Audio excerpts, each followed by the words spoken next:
Hello, hello, welcome. Just going to give some time for people to arrive.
Hello, hello, welcome. We're just going to give it a couple minutes, see if we have any other no sound. Okay. Okay. Good deal. Good deal. All right. We're going to give it just a couple more minutes, see if anyone else jumps on, and then we're going to go ahead and get started. Just clearing the energies.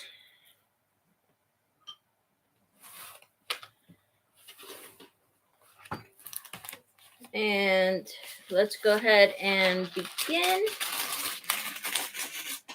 I'm going to rip out a page from this notebook because we're going to go ahead and talk today about, among other things, we're going to talk about too bright.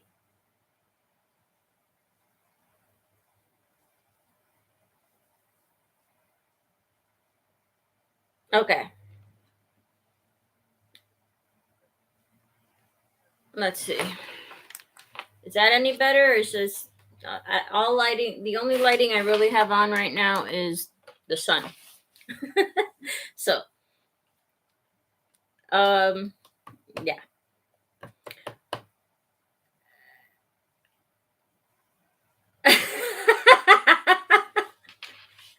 Don't mess with my moderator. Okay. All right. As I was saying, we're going to be talking about a couple different things today, mostly about the full moon. And one of the things I want to talk about the full moon is about how a couple easy manifestation ways that I use to manifest. So that's what the blank sheet of paper is going to be for. We're also going to be talking about what kind of manifestation is good to use to work with during this full moon. This is a full moon in Aries. So we keep that in mind. And we're also going to talk about the eclipses because this is today, or I'm sorry, not today, tomorrow, which is a full moon, starts the official eclipse season. So we're going to talk about that for a little bit too. And then we're going to go ahead and do the reading. So let's go ahead and start talking about Aries, the full moon in Aries. Aries is about action. It's about taking action, leading the way, starting something new. Aries is the leader. The first zodiac sign of the first sign of the zodiac. So he likes to lead. He likes to take action. He's the divine masculine. Okay, that's Mars. Mars is the divine masculine. Now, while the moon is sitting in Aries and the divine masculine, we have the sun sitting in Libra, completely opposite of it. Of course, the full moon in Libra. Okay, so where the two are in opposition, but Venus is also the divine feminine. So we have the divine feminine and divine masculine in opposition to each other. A lot of people say this is not a good aspect, I think it's actually a really good aspect, because what I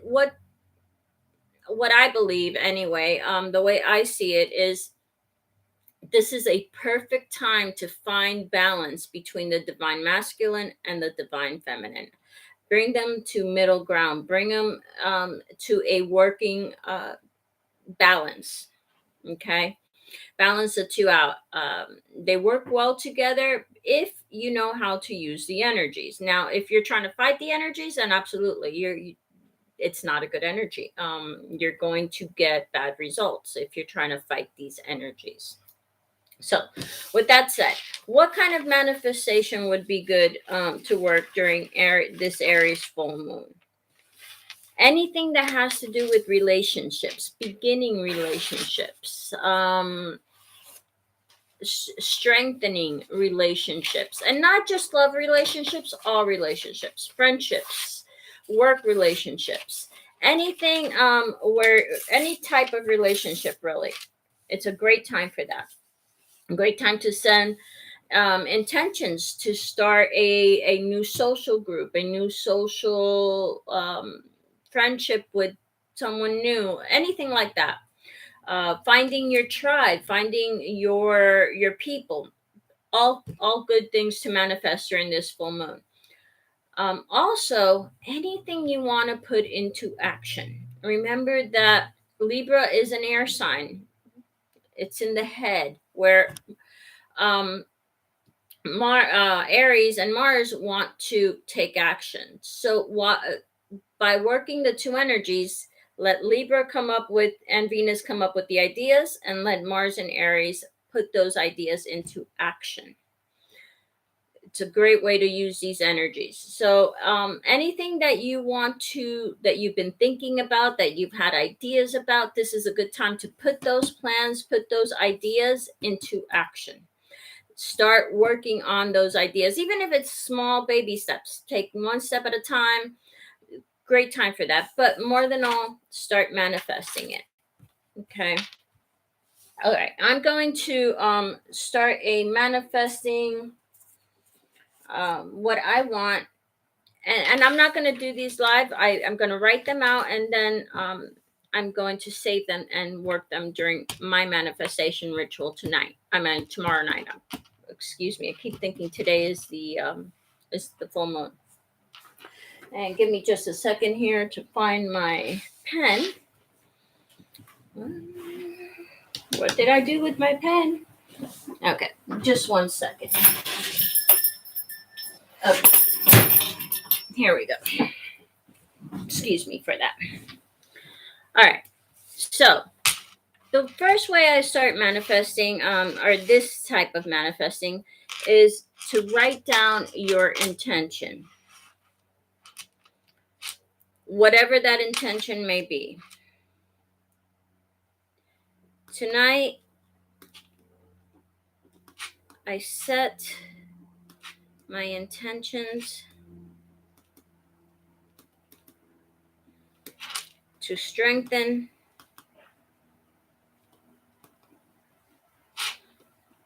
my relationships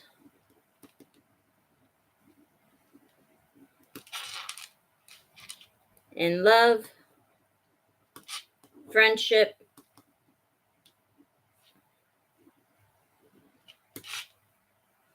and professional arenas. Whatever your intention is, write it out. I always close it off. This is completely up to you and whatever your beliefs is. You can close it off with amen. You can close it off with please. Whatever works for you. Hello, Alec. Welcome aboard. And so yes, anything along those lines, I personally use as I will it, so it shall be.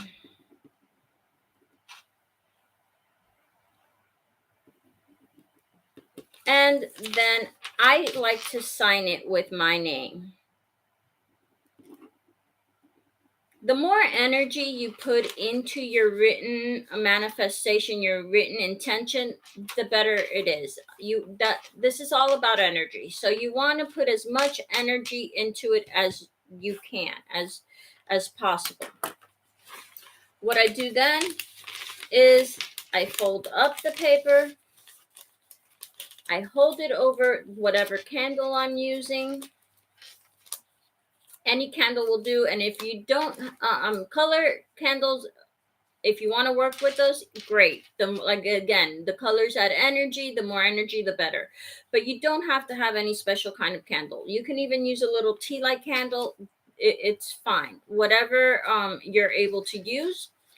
If you don't want to burn it, because if you burn it, I do suggest you make sure you keep a fire safe dish close by, a bowl of water, something to put so you don't burn yourself. Also, I recommend using tweezers, something to hold it with so you're not burning yourself over the fire.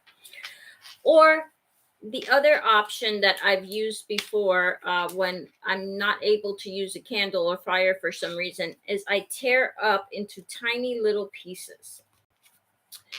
I tear it up.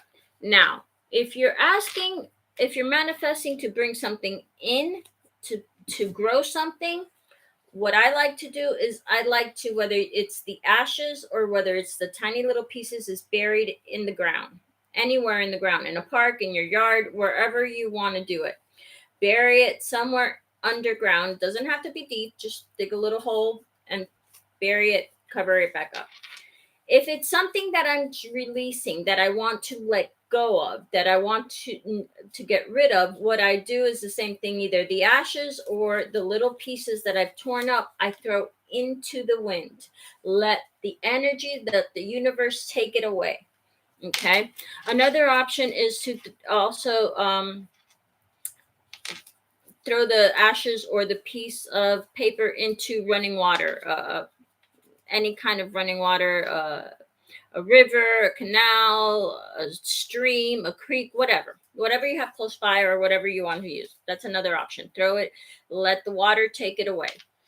So those are the manifestation that I like to use most. It's simple. You don't need anything elaborate. You don't need any special tools or anything like that. A candle, and not even a piece of paper and a pen.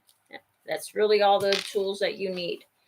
Okay, so that's the manifestation that I recommend, especially if you're just beginning to set intentions and work manifestations. That's an easy, simple, quick way to do that. Okay, now let's talk about the eclipse energy. The eclipse energy is about change. Eclipses bring in change. And there is a big, even before this eclipse season started, I've been noticing in most of my readings, change in one way, shape, or another. There are big changes coming, and not just on a personal level, but as a collective, globally, world. Big changes are already happening, and even more big changes are coming. So the eclipse season starts off tomorrow on the 9th. And what we have tomorrow is a lunar eclipse. What are lunar eclipses about? It's lunar eclipses are about closing out anything that needs to be closed out. Getting rid of anything that is no longer serving you. Letting go of things that no longer are doing anything for you, whether that be a relationship, a job, a career, whatever the case may be. Mental or emotional blocks, definitely. Those are things that hold us back a lot of times from manifesting what we want. So all of those things, it's also a good time to use this energy of the lunar eclipse to release and let go of anything that is no longer serving you, that is no longer serving a purpose in your life. Then on the 25th, we're going to have the opposite, the solar a partial solar eclipse, that is bringing in new change, bringing in things. These are things that are going to come in. So as always, and when it comes to the world of manifesting, you got to release something in order to bring something in. So the lunar eclipse helps you release, the solar eclipse will help you bring in. So that's the energy of the eclipses and how to work with them. Now, that is going to conclude as far as the manifesting the eclipses energy. I'd like to start now with the reading, and what I would like for you to do, if possible, while I shuffle these cards, is to think on what you would like to get from the reading. What you would like to know. What I'm asking Spirit today is to show us what this full moon is bringing in for us, or what we're releasing. What is it that this full moon is bringing in, or taking away for us? Please Spirit, show us what it is that is being brought in or taken away from us during this full moon. Okay, first card we have is Groundhog Spirit. Time to let go. Right on point. Badger Spirit. Be fearless and bold.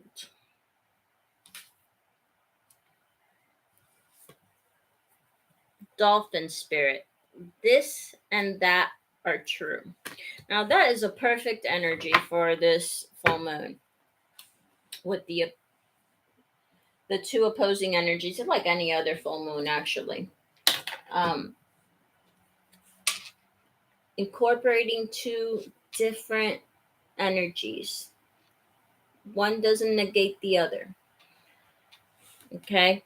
So far what I'm picking up here is definitely a sense of needing to let go of something. That's going to be different for everyone, of course. But the need to let go of something, even if it scares you, even if you're afraid, what if I let that go, and what if it isn't replaced by something good, and what those fears, the what ifs, the that's the energy that holds you back, that doesn't let you move forward, because you're so focused on what would happen if you let go that you're stuck. You're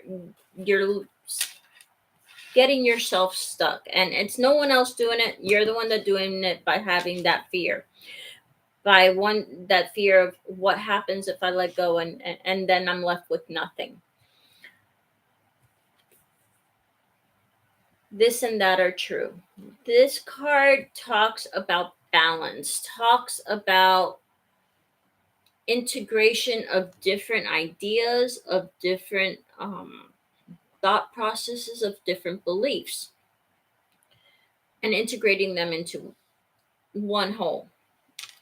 You don't have to reinvent the wheel, but you do have to let go of the things that are holding you back, so that the new can come in and you can create something more balanced and better for you. All right, now let's go ahead and move on to the tarot and see what else Spirit has to tell us.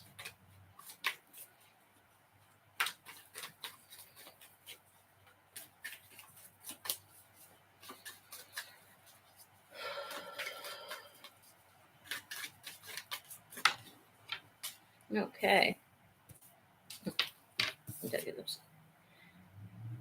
The Eight of Cups. Something's no longer serving you. It's time to walk away from something. That is definite here. The Seven of Cups. You have options. The King of Wands. What are you focusing on? The World.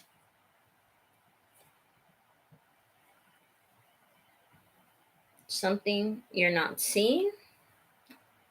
the Eight of Swords, the Lovers, partnerships, choices.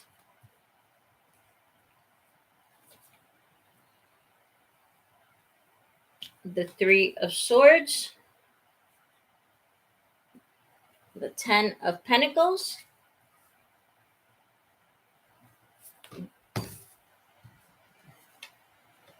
and the Five of Pentacles. Okay.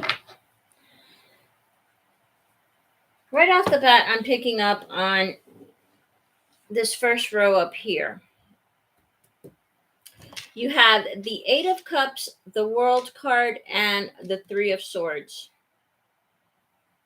You're walking away from something, and that is going to lead to the successful completion or end of a painful cycle, a painful experience. Whether that be you were hurt by someone, or it could be, it's going to be something different for everybody. Whatever the case may be for you, the end of a painful cycle, a painful period in your life is coming to an end. You're walking away from that with the Eight of Cups here. Now, this is in the recent past. This is the top row, which for me is the recent past. Now, here in the current energies, in the present, we have the Seven of Cups, the Eight of Swords, and the Ten of Pentacles. You have options that you can't yet see, that are not yet visible to you, because there's things that you need to let go of before you're able to see them. And these things are bringing in prosperity, abundance, joy, and happiness. This is the card of generational abundance. This isn't, or wealth, or prosperity. This isn't just like, you're going to get a few bucks to help you get by. This is talking about generational wealth. This is talking about abundance and prosperity that is going to last. That's what's trying to come in.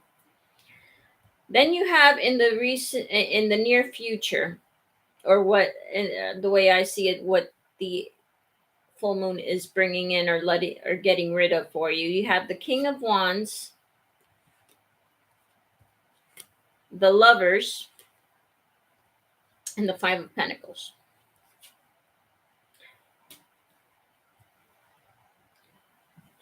You're going to be letting go of focusing on partnerships that are no longer of service to you, that are no longer, remember that when we're letting go of things that are not, that they're not doing us any good. This is a relationship or a partnership or a choice that you made. It's going to be different for each of you, but I'm getting a really big feeling of relationships that no longer serve you, whether they be romantic, friendship, family, whatever the case may be. It's going to be toxic relationships, work relationships, some kind of relationship that is or partnership that is no longer serving you. You are going to choose to walk away from that. You're going to choose to leave that behind, because it's not serving you. It's not doing you any good. It's leaving you in a feeling of not enough, of not what you want, of being in need, of being left out. So that is what this full moon is working on, helping you get rid. And like the theme is really here, time to let go. You have the Eight of Cups, walking away. You definitely, there is the whole energy of walking away and letting go of things that are no longer serving you. Relationships are very strong, coming in very strongly as far as what needs to go. So there's, for at least some of you, there are some relationships, there are some people, there are some situations in your life that you need to let go of in order for you to move forward. All right, now I'm going to ask for more clarification, and I'll be drawing 3 cards for each of these so that we can get more clarification on these. If you have any questions at this time, also go ahead and put them in chat, and I'll try to answer what I can. All right, here we go. Now, clarification for the first card, the 8 of Cups, please, Spirit. Clarification on the 8 of Cups. Can you tell us more, please?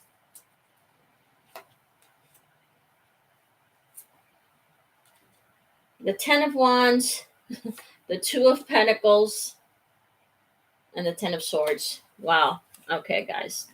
2 tens. Endings. Done. Over. Goodbye. You have 2 tens that are clear, and then the 2 of Pentacles. Choices. Weighing your options.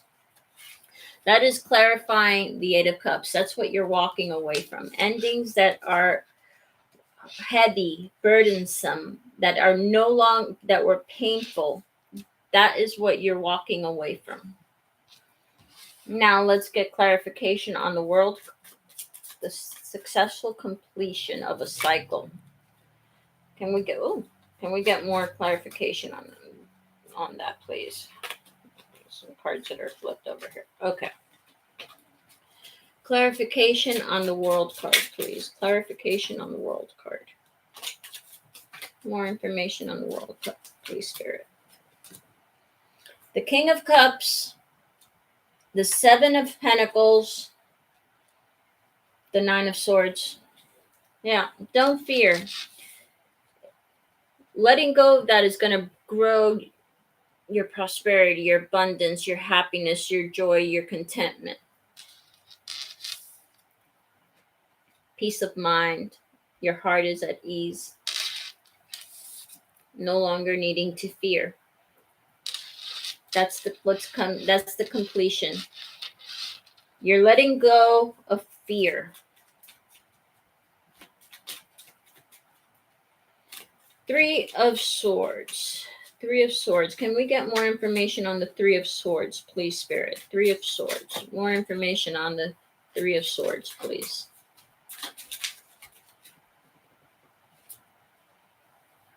Nine of Pentacles.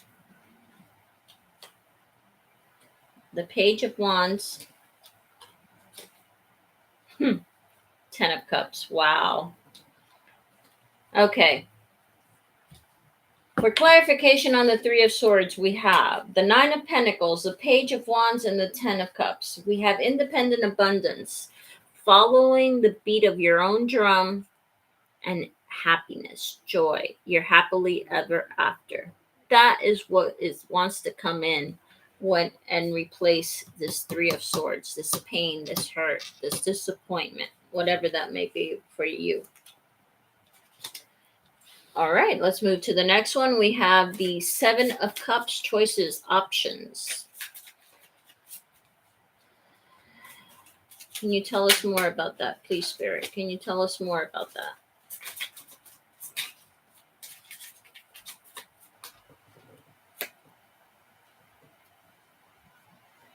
The 9 of Wands,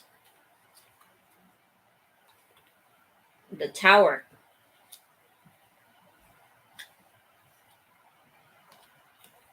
and the World again. You have to choose, because if you don't choose, you're stuck. And what happens when you get stuck? This is you being stuck. Okay, you're like, I am so tired of this. I want this to be end. That's the 9 of Wands energy. But if you don't choose, the Tower card is here. The Tower card will choose for you. It will make that choice for you. It will decide what needs to go in your life. That's what happens when you don't choose. You get a Tower moment. But on the other end, you also have hi Haley, welcome aboard. We also have the World card. So good things are coming in if you just let it close out, if you make the choice to get rid of what no longer serves you, or who no longer serves you. because there is a big focus on relationships. Okay, now let's move on to the next card, which is the Eight of Swords. What we're not seeing, what either we can't see or we're refusing to see. Because that is definitely Eight of Swords energy too. Sometimes we block our own selves from seeing because we don't want to see what's there. It's scary. Okay. The Nine of Cups. Contentment, happiness, attainment of goals. Wow. The Sun, happiness.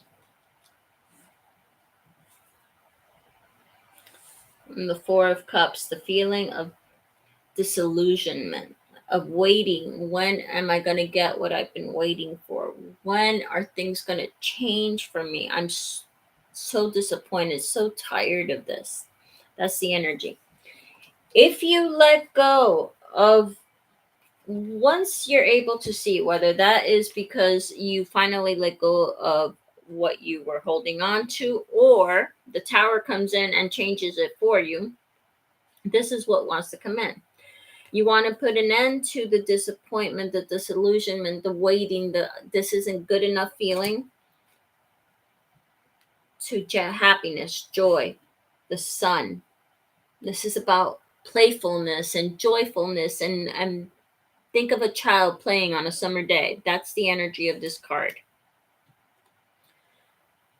The Nine of Cups also talks about happiness, contentment, finally succeeding, getting what you've been waiting for. See those Four Cups? She's finally seeing that she's being offered something better, something much better. Okay, now let's go ahead and move on to the Ten of Pentacles. Tell us more about the Ten of Pentacles, please. The Ten of Pentacles. Tell us more about the Ten of Pentacles, please. The King of Wands. The Eight of Swords again. And the Queen of Pentacles.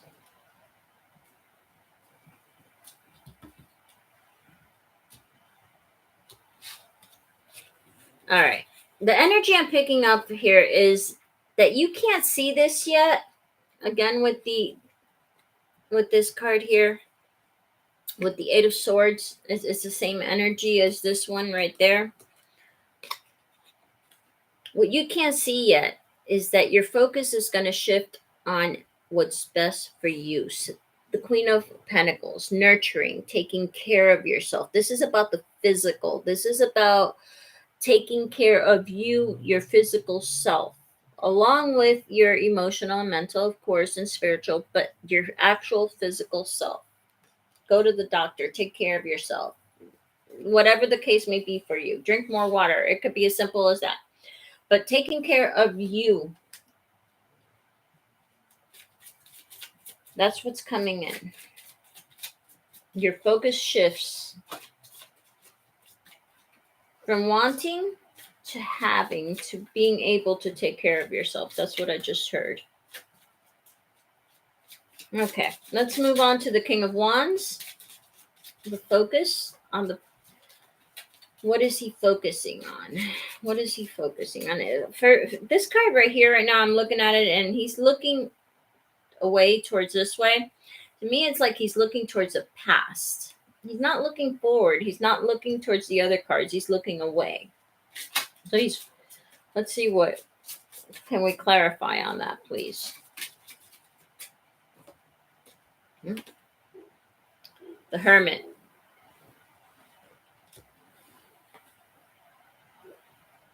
The Page of Pentacles. The Ace of Wands. Inspiration, new ideas, new inspiration, new passion, new excitement. Okay. You're focusing, by focusing on going inward, on looking in with the Hermit card here, new financial opportunities are highlighted, are brought to the forefront. are brought to your consciousness.